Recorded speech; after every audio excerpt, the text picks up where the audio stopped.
Actually, I'll just start off by saying this, that I'm actually honored to be here. And I'm nervous because this is probably the culmination of my life. And I'm really honored and happy to be here. I came to the Bhakti Center in 2014, I think, and it changed my life. It gave me Krishna. And so that's why for me to be sitting here speaking to you, when I'm not qualified to be here, but somehow I ended up here. So the opportunity to serve is really so special and so dear, especially for this community who taught me everything I know and who reminded me of who I am and what I'm supposed to be doing in this world. So now Lila Devi is gonna give it all back. Sit back, everybody. She's gonna give it back what she was taught. Yay! Krishna. I'll try my best. Okay, so today we're reading from Srimad Bhagavatam. I'm going to share the screen just so we can have the verse pulled up. And we're on the 10th canto, verse 1, text 58. I'll start off with some prayers and then we'll go through this verse. Om Namo Bhagavate Vasudevaya. Om Namo Bhagavate Vasudevaya. Om Namo Bhagavate Vasudevaya.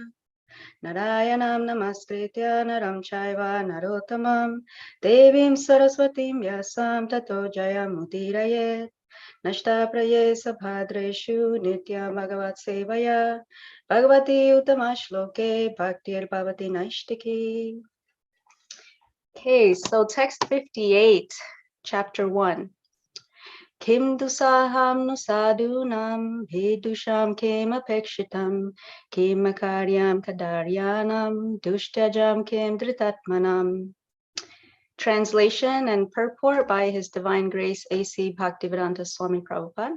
Ki Jai. What is painful for saintly persons who strictly adhere to the truth? How could there not be independence for pure devotees who know the Supreme Lord as the substance? What deeds are forbidden for persons of the lowest character? And what cannot be given up for the sake of Lord Krishna by those who have fully surrendered at his lotus feet? Purport. Since the 8th son of Devaki was to kill Kamsa, one might ask what the need was for Vasudeva to deliver the firstborn child. The answer is that Vasudeva had promised Kamsa that he would deliver all the children born of Devaki. Kamsa, being an asura, did not believe that the 8th child would kill him. He took it for granted that he might be killed by any of the children of Devaki. Vasudeva, therefore, to save Devaki, promised to give Kamsa every child, whether male or female. From another point of view, Vasudeva and Devaki were very pleased when they understood that the Supreme Personality of Godhead, Krishna, would come as their 8th son. Vasudeva, a pure devotee of the Lord, was eager to see Krishna appear as his child from the 8th pregnancy of Devaki.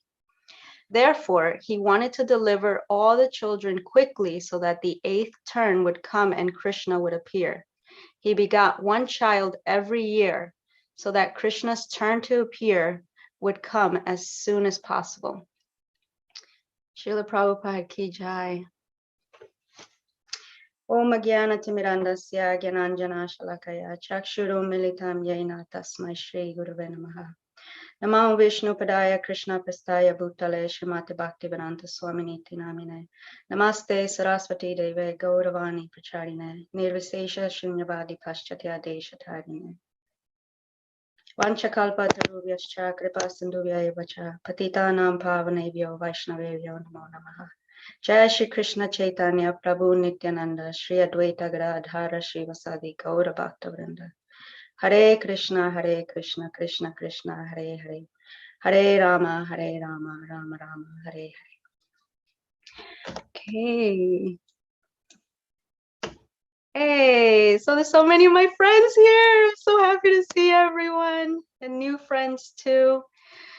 Okay, so this verse is really, Krishna really helped me live it since the time that I knew that I was going to be reading this verse, and it's actually really amazing, powerful, powerful verse. Let me just keep you guys all here so I can see you. And here we are. Okay. So it's asking a bunch of questions, a lot of rhetorical questions, but we're going to explore the depth of what these questions are and what it means to us, right? So that the Shastra comes alive for us. Otherwise, what's the point if we can't apply it? And we know that there is a point because this is Krishna's literary incarnation. So we'll start at the beginning. Kim means what? Dusaham is what is painful for saintly persons who strictly adhere to the truth. That's the first question that's being asked. Dusaham is something that's painful, that's intolerable, it's unbearable. In other places where it's used in the Bhagavatam is when Uddhava went to tell Vidura that he had lost his entire family, that everyone was gone, that the Kuru dynasty had been decimated, and so it's said that he had overwhelming bereavement. So it was an unbearable thing. And so this is real life stuff that is happening. People are losing loved ones, and this war has caused all of these horrible things. So it's something that's unbearable. Intolerable. One of my favorite pastimes, Shishupala, is insulting Krishna. And the people that are assembled there, some of them are so angry, they find this intolerable, dusaham. And so they get up and leave. And so we can see these are things that maybe we're not in this space and time that is being spoken of here, but these are things that we experience, right? When something's intolerable, unbearable, painful, we lose a loved one, something happens to our child. So Vasudeva is having to give up every single one of his children. These are real people. These are things that are actually happening. Something happens to our parents, we lose our health, we lose our job, we lose our anything, any of these things that can happen. Sometimes, you wake up and there's a war, so people are suffering. Nu, indeed, certainly, kim duhusanam, nu sadunam. Sadunam, saintly person. A saintly person is a virtuous person. Someone who's living by the truth. So Prabhupada is translating here that a saintly person is someone who strictly adheres to the truth. And so even though Vasudeva is in pain, he's still adhering to the truth above all else. On the other hand, and he's suffering. On the other hand, Kamsa smiling, as we're gonna hear pretty soon, but he's actually going against the truth. And so there's a little bit of a difference there. So yesterday's verse was Vasudeva with great pain and difficulty is having to give up his son. So this is by no means easy. And so I heard Achyuta Gopi say in one of her videos, she was saying that this world is difficult, even for God himself, who came as Krishna, who came as Rama.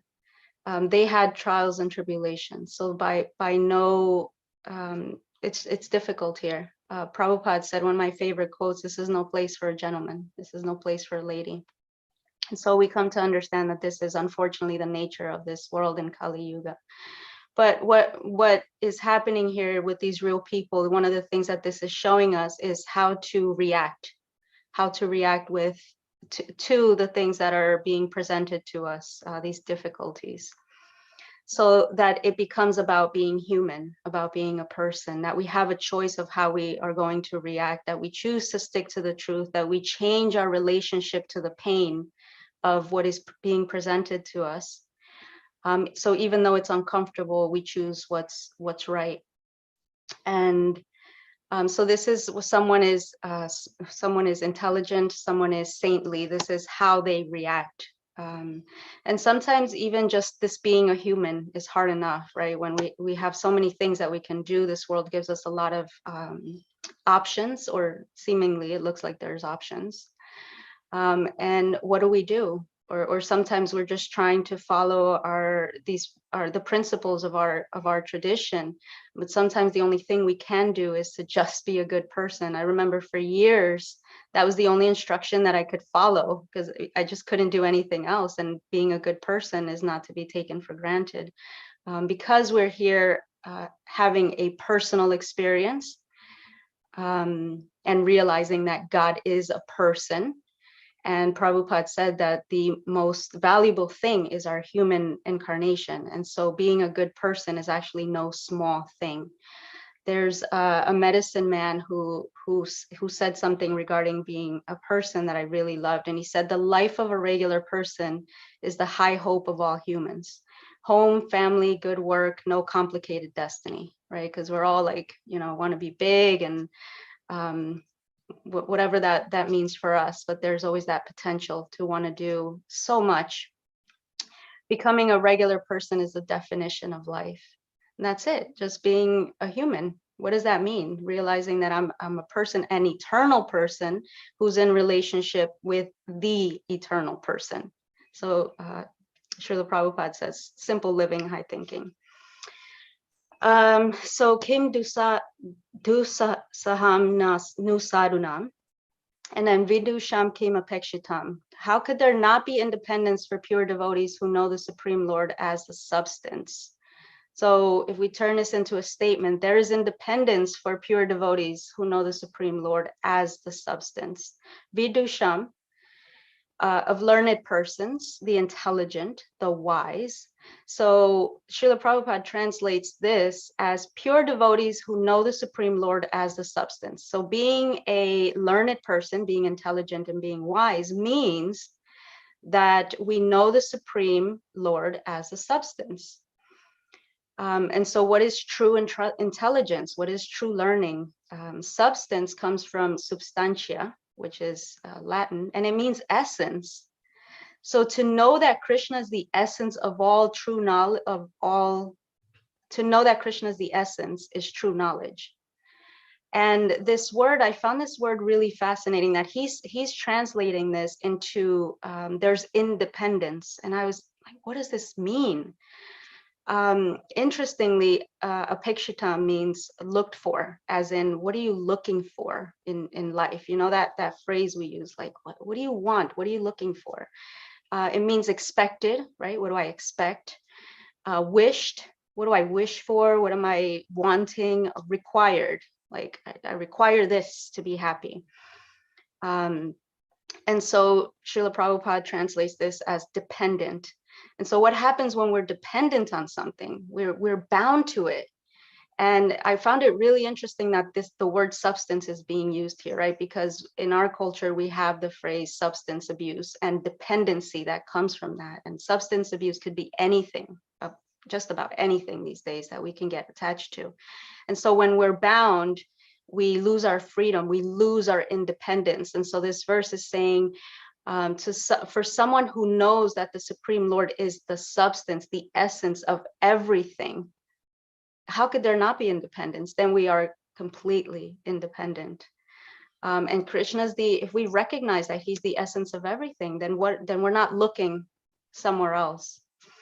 So yeah, I was just thinking, we become dependent of the things in this world to exist, right? If I need this to be alive, I need a job, and I need money, and I need food, and I need all of these complicated things that there's nothing wrong with having those or needing those. These are legitimate needs.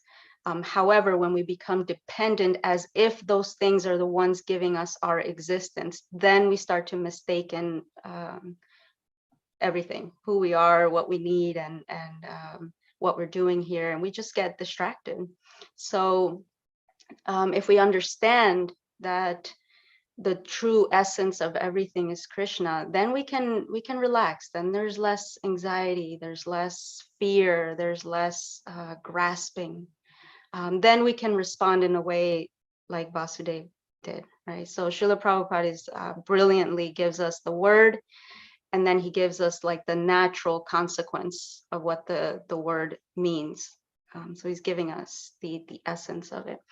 Kemakaryam kadaryanam.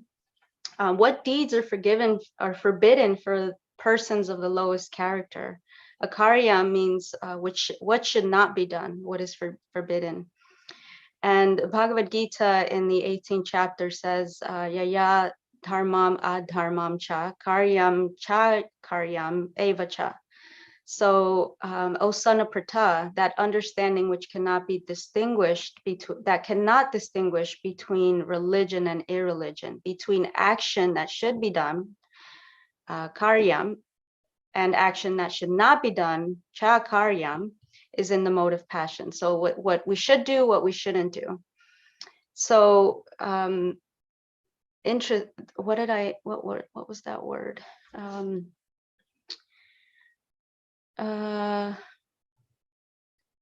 Okay, so what should not be done? And then you have kadaryanam, persons of the lowest grade.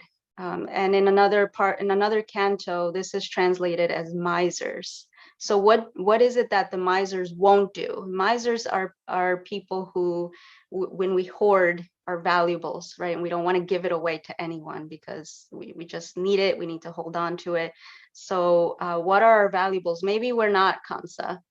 But what valuables are we hoarding? What love and forgiveness and compassion and unconditional acceptance are we hoarding? And these are the things that are valuable in our lives. And we see it all the time. How can we love over here, our little circle of people, and then over here we're mad, we're hateful, we're resentful, we're envious. And there's some disconnect there. So where are the spaces in our lives where we're hoarding the things that are valuable? And so kadaryanam, the lowest grade of people. And so what deeds are forbidden for the lowest character? And so if someone who hoards is of the lowest character, then to be generous and to be free giving is of the highest character. So we're trying to adhere to the truth, and that is also of the highest character, right? Because we have Vasudeva who's trying to adhere, and then we have Kansa who is just being not a nice guy, and that's putting it lightly. There's another part in the Bhagavatam in the first canto that says that one can't be causing harm on one side here. On one hand, we're causing harm, and on the other hand, we're trying to teach others peaceful coexistence. It doesn't work that way. Ahimsa is ahimsa, and how do we develop these qualities in our life? Dustya jam kim dhritatmanam, and what cannot be given up for the sake of Lord Krishna by those who have fully surrendered at his lotus feet. Dustya jam, difficult to give up, relinquish. And just to give you an idea of what this means, when the gopis left their families, this word is used, that they gave up the association of their families, their husbands, their sons, all their family members, and that was very difficult to give up. So you can imagine having to leave everything and everyone behind. It's really difficult. Kaliya later on in the 10th canto says, he's speaking to Krishna, and he's saying, being thus deluded by your illusory energy, which is very difficult to give up, Dustyajam, how can we possibly give it up on our own? And there's another verse in the 10th canto that says that Vasudeva is speaking, and he says, my dear brother, God himself has tied the knot called affection, which tightly binds human beings together. It seems to me that even great heroes and mystics find it very difficult to free themselves from it. That's really hard to do, right? If we, if we have to give something up in that sense, give up, we lose someone in one way or another, or we have to give up something or someone that's very dear to us. That's really difficult. And that's what's happening to Vasudeva right now. It doesn't get any worse than having to hand over your child. And not only one child, child after child after child. Dhritatmanam, Dhrita is like drishti, like sustained, steady. And Atmanam, Atma is the self. And so Srila Prabhupada is translating this as self-realized. So if the self becomes self-realized and sustains that, right? We remember who we are over and over and over and over again. That's Dhritatmanam. Dushyajam kim Dhritatmanam. So this is telling us, so the translation for that, if we turn the question into a statement, those who are fully surrendered to Lord Krishna's lotus feet can give up anything for his sake. This is telling us how a Krishna conscious person lives and responds. If we're practicing these things, we're showing love of God, and we can only love someone that we trust, right? We trust Krishna, then we can give up anything, because we know that that he's on the other side. And so that's what Vasudev's doing. I found this part of the purport very interesting. Srila Prabhupada says, therefore he wanted to deliver all the children quickly so that the 8th turn would come and Krishna appear.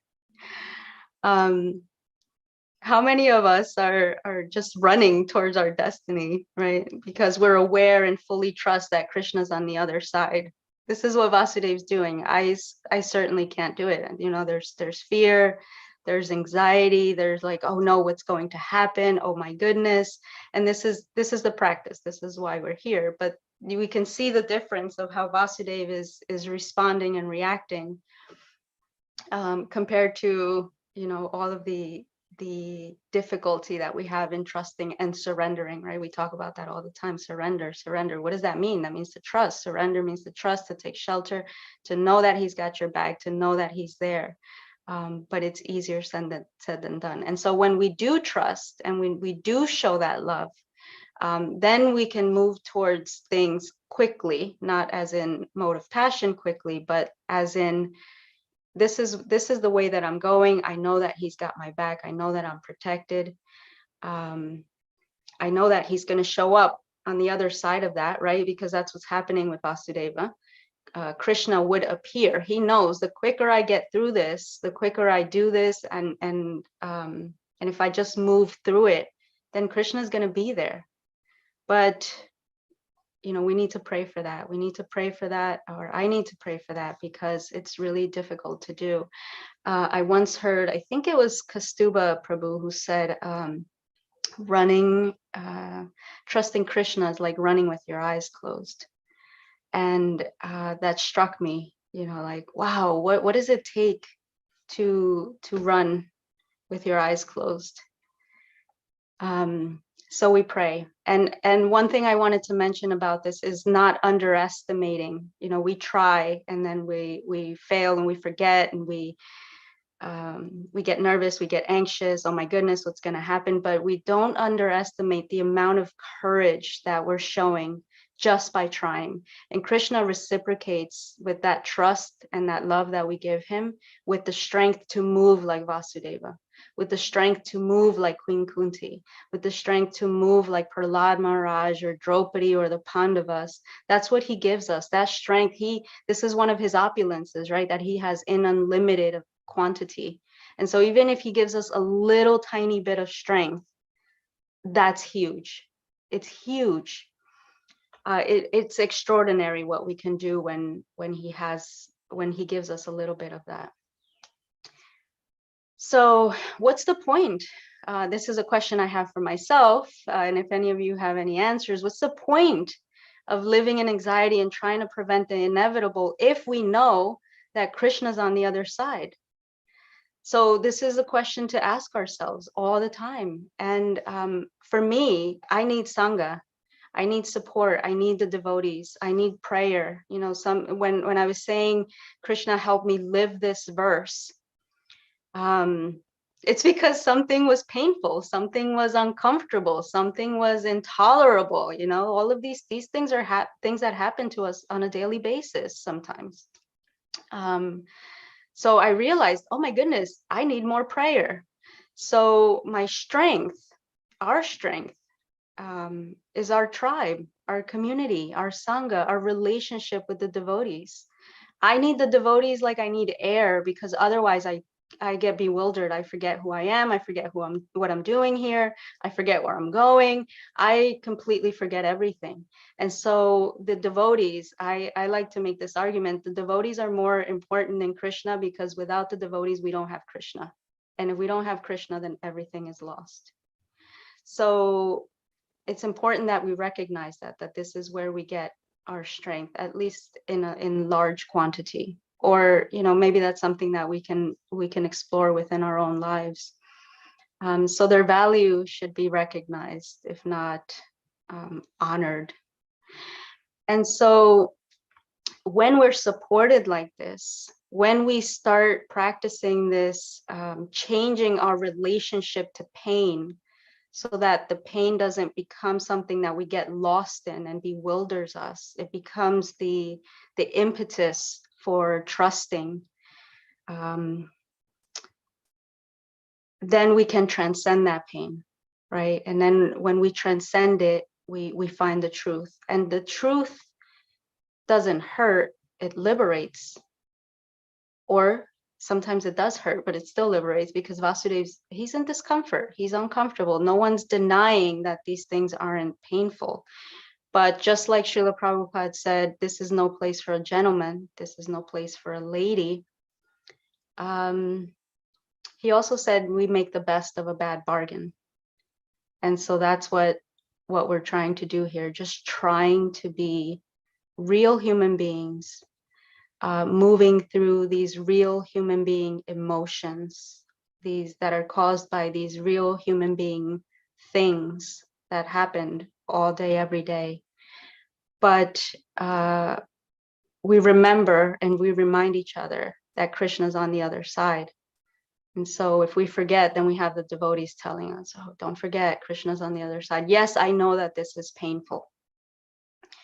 But Krishna's on the other side of it. And this is why the devotees are the most special thing in the three worlds. They help us transcend what is happening and help us transcend the general yuckiness of this world. I was feeling that this morning. I saw some texts asking for prayers for what's going on in the Ukraine. And immediately I went back to this verse. I'll read it again, just so that we can go through our day remembering.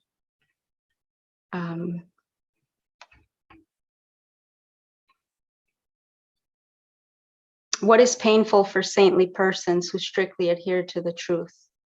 How could there not be independence for pure devotees who know the Supreme Lord as a substance?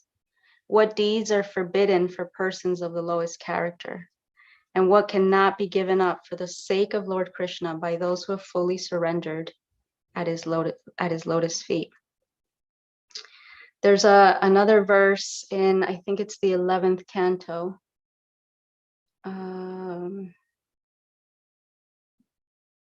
I really want to share it. Yeah, I really want to share this verse. Oh, here it is. Okay. O soul of the universe, the conditioning of one's personality and material life is very strong, and therefore it is very difficult even for learned men to tolerate the offenses committed against them by ignorant people. Only your devotees who are fixed in your loving service and who have achieved peace by residing at your lotus feet are able to tolerate such offenses. So the answer is being given to us. How can we tolerate these things? By adhering to truth. How can we make it through these things where you're just like, I just can't anymore with this discomfort of what's happening? We surrender to Krishna. We remember that he's the essence of everything. And so these are my thoughts on this verse. If anyone has any questions, comments, corrections, please let me know. Thank you for hearing. Thank you for being here. Beautiful devotees. Okay, I'm just going to pop on really quickly because I have to run. What an amazing class. I was just smiling the entire time, seeing how empowered you are. Adi Purusha always says your spiritual master is empowering you after someone's given a wonderful class. Sorry, Adi, I'm going to jump the line and say that. Lila, your spiritual master is empowering you. I am having someone that's known you for quite some time. It is, I can't even say the words, how wonderful it is to hear your knowledge, to look how beautifully you presented us all this information. Thank you. I hope you will come again. Yeah, I just want to say it was beautiful and wonderful. So thank you. Yes, it sounded like Queen Kunti speaking. Yes, that's what he was saying. And I agree. Haribol. Mona Jaya, thank you. Hare Krishna. Yes, all glories to all of our spiritual masters who give us what we need to move, to share. We have Andrea and Angelica asking.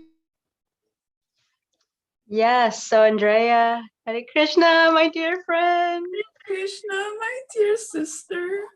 I was also like Jamuna Jai, and I couldn't stop smiling, and I had to like actually force my face to just relax, because at certain points when we're talking about things that are heavy, I'm like, I'm gonna look like a maniac because I'm smiling, but I was smiling because of my love for you and also your generosity. Like this, as much as I know that you wanted to do it so badly, as you shared, I knew how nervous you were and how scared it was making you, but you still overcame that, because for you it was more important to share this with us. And I'm just so grateful, and I love you so very much. And I just want to reflect back that one of the things that really touched me, and I wrote it in the chat, was where you said, don't underestimate the courage it takes to try.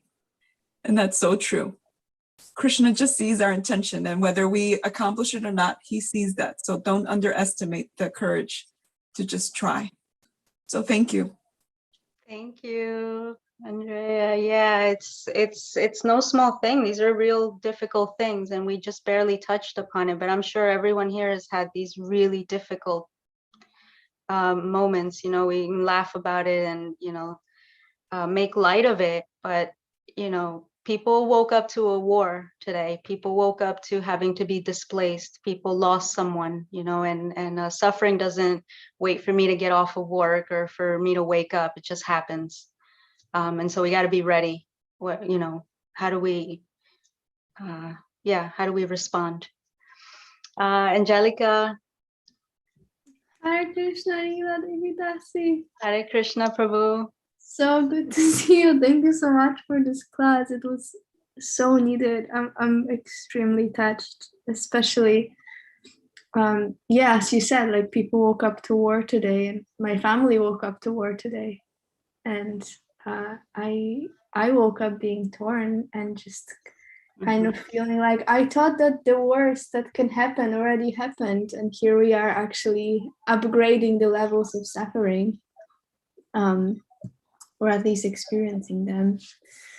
So that was actually so heart-touching, and I felt a lot of relief listening to your class. So I'm just so grateful for your beautiful heart and devotion and many realizations that you brought to this class. And I also want to reflect one point which really touched me, which was simply saying, yes, I know that this is painful, but Krishna is on the other side, because I find that acknowledgement of both is so important that sometimes I find it problematic when devotees just say, yeah, but Krishna is there, but without acknowledging that things are painful and that we are suffering.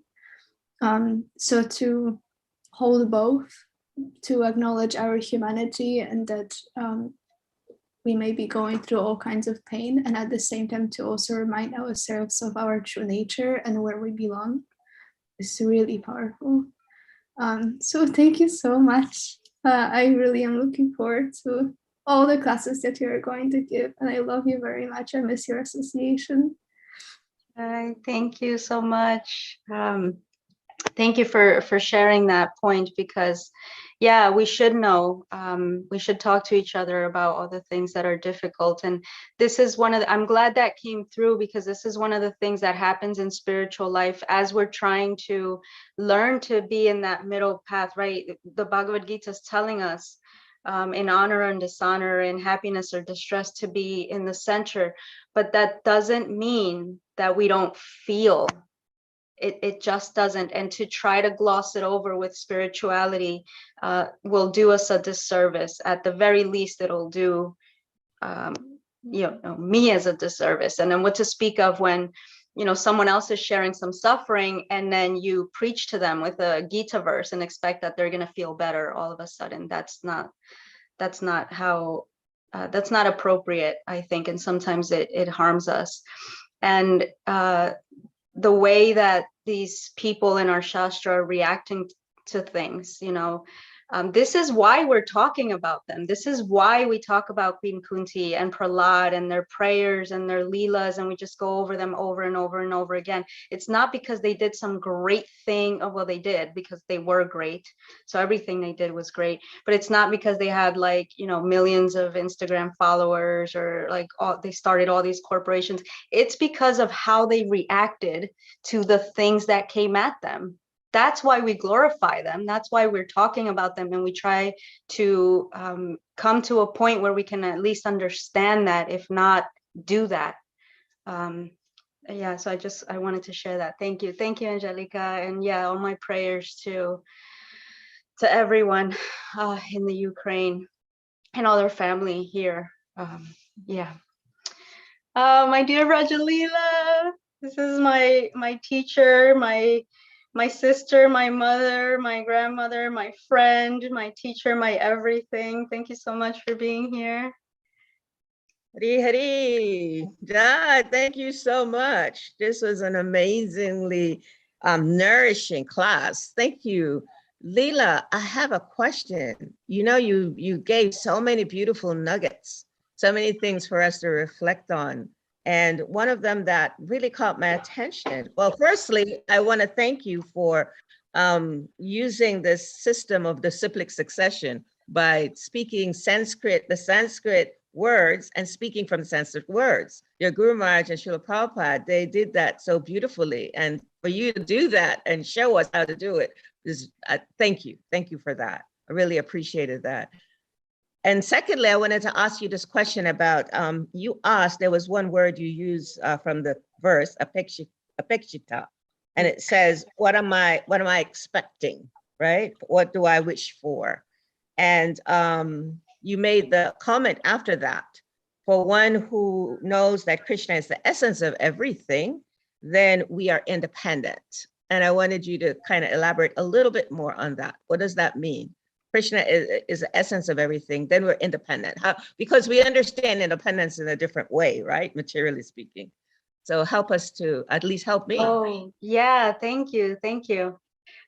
So dependence, I think, thank you, Rajalila. The example that gives me the most understanding of this dependence and independence is when someone has an addiction. When someone has an addiction, we are dependent on that thing to give us whatever it gives us, whether it's comfort, relief, happiness, we're seeking, whatever it is that we're seeking, trying to fill that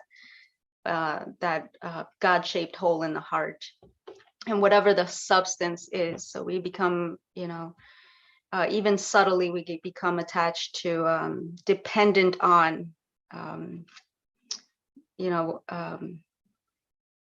adoration, people, satisfying our ego, things like that.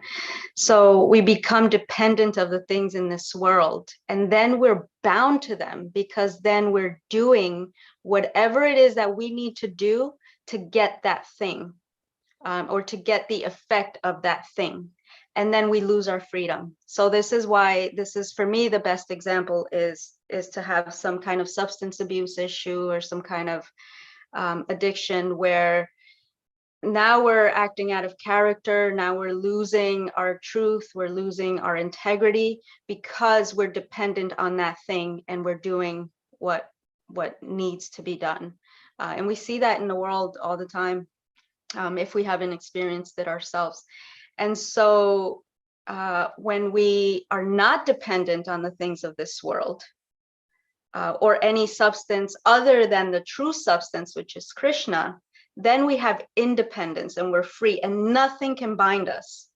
Nothing binds us, and we're not, we don't lose our freedom. And this is why the 4 regulative principles, right? Because we have the ability to become dependent on these things for our happiness or satisfaction or whatever it is. And even if it's just sense gratification, and then we lose our freedom, then acting a fool, or just, it's very sad. I'm not trying to make light of it. It is difficult, and there's so much of that going on in this world. So that's what the dependence, independence, and freedom from these substances, whatever it is, doesn't have to be a drug, or it doesn't have to be alcohol or things like that. It could be anything. This is my understanding of apekshita. Can be coffee, right? Yeah, it can be coffee. It could be anything, really. It's not what we do, it's how we do it. Yeah. What do you think, Rajalila?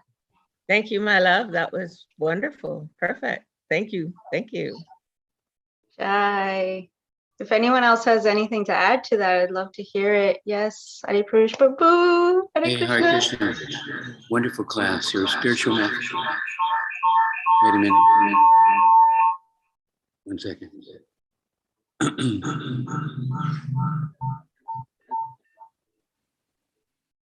Hare Krishna. Yeah, your spiritual master is empowering you in a wonderful way. I'm sure he's smiling with a big smile. You're pleasing him and pleasing Krishna. So that quote that you mentioned, Kaustapa Prabhu mentioned, you can run with your eyes closed. It's from the 11th canto. And it says, if you know where you're going, if you know Krishna, if you know why you're doing what you're doing, then you can run with your eyes closed without stumbling. And that's a very interesting analogy, running with your eyes closed. With like it says here that Vasudeva, he wasn't hesitating. He was like, all right, this is what we're doing, because he had a service. He was supposed to help Krishna's manifest in this world. Whatever it takes for that, I'm on. I'm in.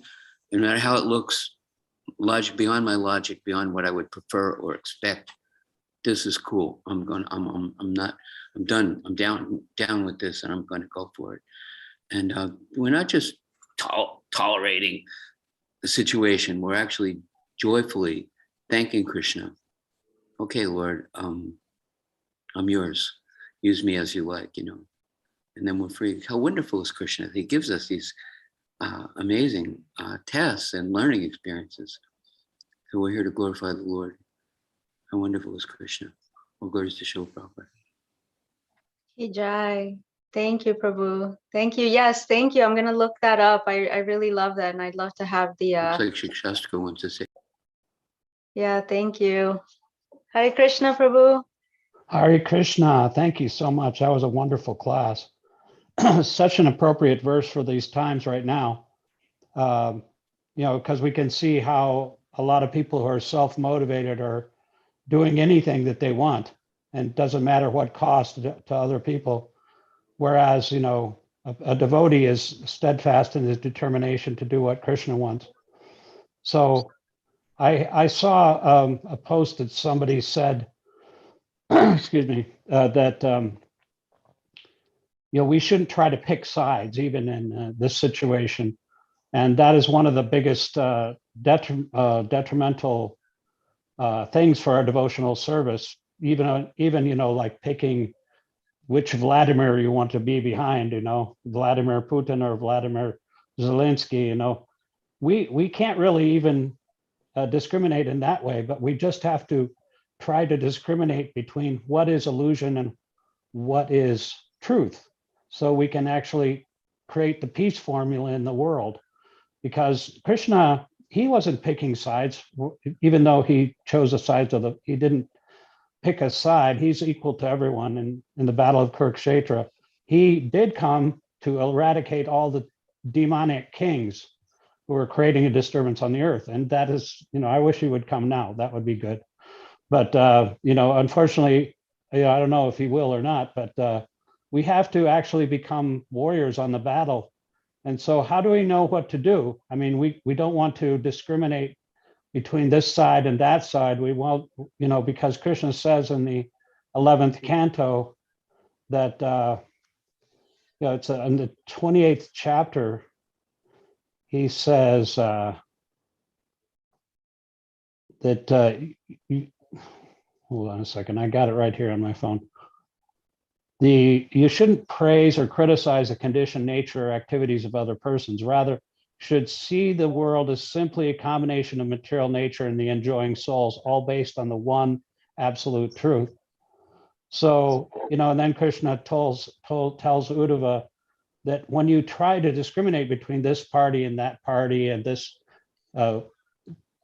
side or that side, partisan discrimination, I'm with this person and this is my friend and this is my enemy, as Prahlad Maharaj says, you become developed in material consciousness, and it's a distraction for our devotional service. So how do we know what to do in a particular situation? I mean, running with your eyes closed is great, but you have to pick you have to start running. So how do we start running without knowing which direction to go? Do we just trust Krishna? Well, how can we use our intelligence, our transcendental intelligence, to pick the right path? Thank you, Prabhu. Hare Krishna. It's a quite difficult question. Thank you for bringing up that point that that Krishna showed us how to do it by not picking sides. And I think that's one of the most difficult things that we can do, because like I mentioned in the first canto, where it talks about we can't take part in harming or in violence and then try to teach peacefulness on the other side. One thing that Bhakti Tirtha Maharaj always talked about was, he talks about this in Transforming Lust into Love, how we may not be able to even pick a side or take an opinion or do anything, what to speak of doing anything. However, and I really think that this is important because it starts changing the more subtle aspects of what's happening. But, you know, remembering that the people who are who have the power to affect others, they are also these souls that are in ignorance or whatever it is that they're in. And for us to find the compassion to be able to pray for their hearts too. You know, this is what Bhakti Tirtha Maharaj would say. You don't have to agree with the action. And it doesn't mean that you don't speak up, but these are our brothers and our sisters as well. And so we also have to find that compassion, even if it's in our hearts, even if that means that we take some action, or we just look around and see, how can I serve here? What's the best way for me to serve? And depending on who we are and our propensities and what's available to us, the answer will come, I think, if we just ask the question. But even within our own hearts, of praying for those people, that Krishna open their hearts, that Krishna open their eyes, because being ignorant is like a disease, right? I remember, and I'm still ignorant. I remember being even more ignorant. And so it's like someone has some illness. You don't go and get mad at them for it and, you know, say, oh, it's all your fault. You know, you're to blame for your own illness. No, they're sick. And we need to have compassion.